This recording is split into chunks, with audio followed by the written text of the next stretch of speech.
Unnecessary controversy over languages in Afghanistan. Language is more than just a mode of communication. It is a way to conserve one's culture and pass down history, and also provide a gateway for the rest of the world to explore their society. The history behind Farsi has always been rich, and the language has contributed greatly in many areas such as sciences, literature, philosophy, commerce, and religion. Unfortunately, the same cannot be said for Pashto. Very little has been done for the advancement of Pashto, and it does not provide any incentive for non-Pashtuns, or anyone else for that matter, to learn it. Pashto has been left behind when it comes to languages. It has no culture or legitimate foundation, and therefore it's very easy for it to disappear.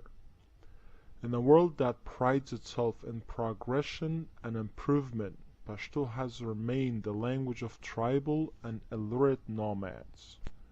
Pashto has always been considered a primitive language, originating in the Solomon Mountains.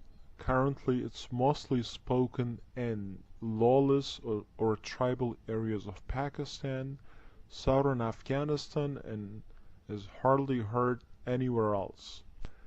It has recently become synonymous with the Taliban, suicide bombers, and other outlawed groups in southern Afghanistan and tribal areas of Pakistan.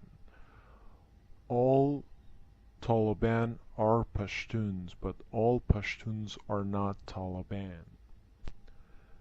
In fact, in Afghanistan, if one wanted an education or be a part of civilization, one had to be fluent or at least familiar with Farsi. Pashtuns are also commonly heard calling the non-Pashtuns the immigrants of Afghanistan. Ironically, they themselves are speaking the language of the so-called immigrants. In America, it's the immigrants that have to learn the official language of the country, which is English, in order to survive and have a life. It is the same way in Afghanistan. Those that cannot or do not want to learn English in America often have translators and or live in ghetto communities, surrounding themselves with others like themselves. Another commonality among Pashtuns in Afghanistan.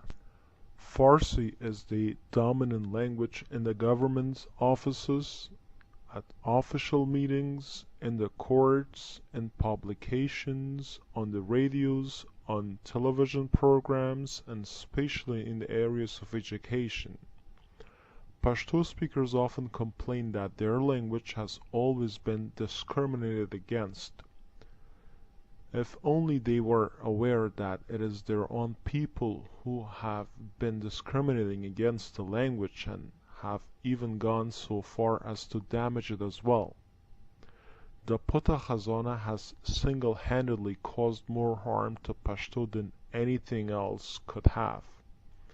The fraudulent anthropology has been tried to be passed off as an authentic work of literature. Its inventor, Abdullah Bibi, claimed that it contains Pashto literature dating as far back as the 7th century. If Pashto had existed that far back, it would not be in the position that it is today. The language is very limited in words and descriptions. As a Chinese philosopher once said, "The limits of my language means the limits of my world." This is true in the case of Pashto.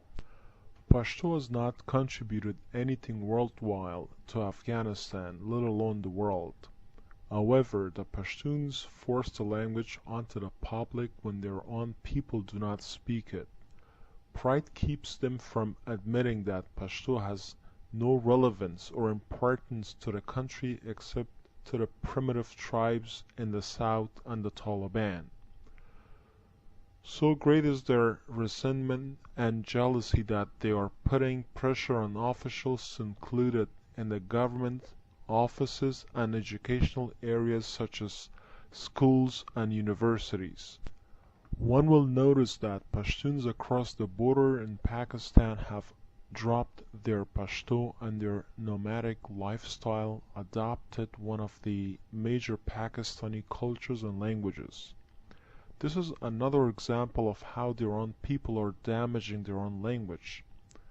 Something must be wrong with the language if its own people won't work towards the advancement of it. Though it's still primarily communicated orally, some Pashto literature has been written down and preserved, although very little of it. The literature that has been written down is mainly focused on ethnocentrism, whereas Rumi, Omar Khayyam, Hafiz, Sa'di, Avicenna do not speak of their ethnicity. Most of the Pashto literature that exists today focuses on their own ethnicity.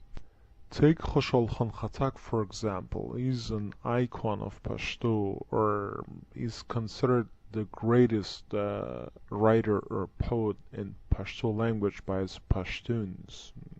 I mean, this guy is also totally unknown to everyone else. Khattak always writes for or about Pashtuns.